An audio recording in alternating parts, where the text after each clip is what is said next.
Hi friends, welcome to our channel. இன்றைக்கி நம்ம வீடியோவில் என்ன பார்க்க போகிறோன்னா, நம்ம பேபிக்கு உளுந்து கஞ்சி தான் ரெடி பண்ண போகிறேன். உளுந்து கஞ்சி எப்படி நம்ம ரெடி பண்ணலான்றதை வாங்க வீடியோக்குள்ளே போகலாம்.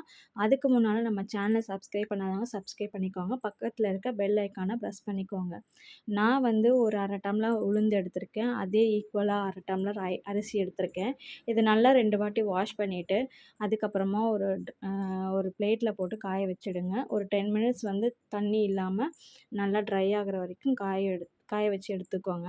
அதுக்கப்புறம் ஒரு பேனில் இது ரெண்டுத்தையும் ஆட் பண்ணி லோ ஃப்ளேம்லேயே வச்சுட்டு நல்லா வறுத்து எடுத்துக்கோங்க.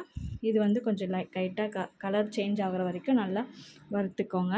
வறுத்ததுக்கப்புறம் நீங்கள் மிக்ஸி ஜாரில் மாற்றிட்டு கொஞ்சோண்டு ஜீரகம் ஆட் பண்ணிக்கோங்க. இது கூடவே நீங்கள் பாதாம், முந்திரி எது வேணாலும் ஆட் பண்ணிக்கலாம். இது நல்லா கொரகொரப்பு இல்லாமல் அரைச்சி எடுத்துக்கோங்க. அரைச்சதும் நீங்கள் ஒரு ஜல்லடை வச்சு ஜலிச்சு எடுத்துக்கோங்க. அது மீதியில் இருக்க டஸ்ட்டெல்லாம் வெளியில் வந்துடும். கொரகொரப்பும் வெளியில் வந்துடும். நைஸாக இருக்கும் பவுடர். இதை ஒரு ஸ்பூன் நீங்கள் ஒரு பேனில் மாற்றி ஒரு 1/2 கிளாஸ் தண்ணி ஊற்றிக்கோங்க. ஊற்றிட்டு கட்டி இல்லாமல் லோ ஃப்ளேம்லேயே வச்சு நீங்கள் கரைச்சிக்கோங்க. கரைச்சதும் நமக்கு பாப்பாவுக்கு கஞ்சி ரெடி ஆகிடும். இதை நீங்கள் கொடுங்க. குழந்தைங்களுக்கு ரொம்பவே ஹெல்தியானது. வெயிட் சூப்பராக இன்க்ரீஸ் ஆகும். நான் என் பேபிக்கு இதை ட்ரை பண்ணியிருக்கேன் ஆல்ரெடி. அதை நான் உங்களுக்கு வீடியோவாக எடுத்திருக்கேன்.